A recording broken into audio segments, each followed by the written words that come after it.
Start. Navnath बन यांचा हिंदी सक्तीचा अपप्रचार अनाठाई या शीर्षकाचा लेख वाचला।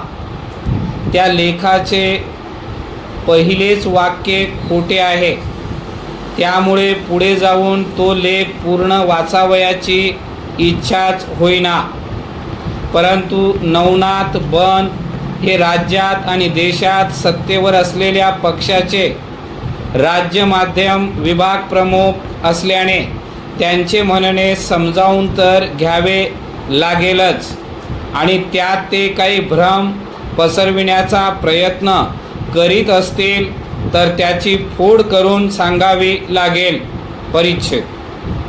महाराष्ट्र सरकारने इयत्ता पहिलीपासून नव्या शैक्षणिक धोरणानुसार त्रिभाषा सूत्र लागू करण्याचा निर्णय घेतला, अशी लेखाची सुरुवात होते। परंतु 2020च्या नव्या शिक्षण धोरणात असा कुठलाच उल्लेख नाही। नव्या राष्ट्रीय शिक्षण धोरणात आपल्या देशात ज्या अनेक भाषा बोलल्या जातात त्यांचा आदर केला आहे। मुलाने त्याच्या घरच्या भाषेत शिक्षणाची सुरुवात करावी असे त्यात म्हटले आहे। नंतर टप्प्याटप्प्याने इतर भाषा शिकाव्यात अशी त्यात सामंजस्य भूमिका घेण्यात आली आहे। खरे तर आपला वाद हा आहे की इयत्ता पहिलीपासून तिसरी भाषा शिकवावी की नाही। राष्ट्रीय शिक्षण धोरणात विविध भाषा शिकवल्या पाहिजेत असे म्हटले आहे, परंतु पहिलीपासूनच या भाषा शिकाव्यात असे कुठेही म्हटलेले नाही।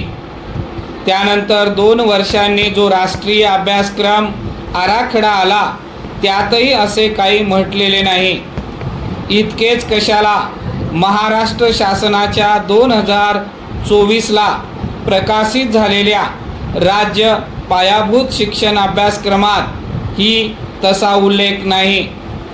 आपण खरे तर पहिलीपासून दुसरी भाषा शिकवावयाचे ठरवून पूर्वीच एक चूक केली आहे। तेव्हाही त्यावर महाराष्ट्रात उलटसुलट चर्चा झाली होती, पण आता आपण काळाचे चक्रे उलट तर फिरू शकत नाही। पुढे काय करता येईल हे बघू। परिच्छेद। नवनाथ बन त्यांच्या लेखात राष्ट्रीय शिक्षण धोरणाचा आधार घेतात, पण तो सोयीने मुलाने मातृभाषेतच शिकले पाहिजे असा स्पष्ट आग्रह धोरणात आहे। परंतु स्वतःच्या मातृभाषेतच महाराष्ट्रातले प्रत्येक मूल शिकेल यासाठी महाराष्ट्र सरकार काही करू शकेल का? दुसरी अजून एक गोष्ट, शिक्षण हा विषय देशाच्या राज्यघटनेनुसार समवर्ती यादीत येतो। याचा अर्थ असा की शिक्षण या विषयावर महाराष्ट्र सरकार स्वतःच्या प्रदेशाचा, स्वतःच्या माणसांचा स्वतंत्र विचार करून कायदा बनवू शकते। तसा प्रयत्न त्यांनी केला का? परिच्छेद।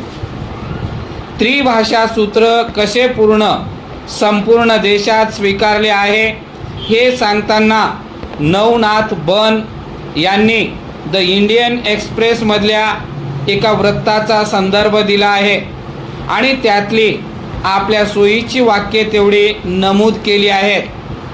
खरे तर ही माहिती त्यांच्याच पक्षाचे केंद्रीय शिक्षण राज्यमंत्री जयंत चौधरी यांनी लोकसभेत दिली आहे। ते विसरले। त्यानुसार देशातील 14,71,891 शाळांपैकी फक्त 61.6% शाळेमध्ये 3 भाषा शिकवतात। या शाळा 10वी पर्यंतच्या आहेत, त्यामुळे या सर्व शाळा पहिलीपासून 3 भाषा शिकवतातच असे म्हणता येणार नाही। अरुणाचल प्रदेशात तर फक्त 0.3% शाळेत, नागालँडमध्ये 2.5% शाळेत आणि तामिळनाडूमध्ये फक्त 3.2% शाळेत 3 भाषा शिकवतात।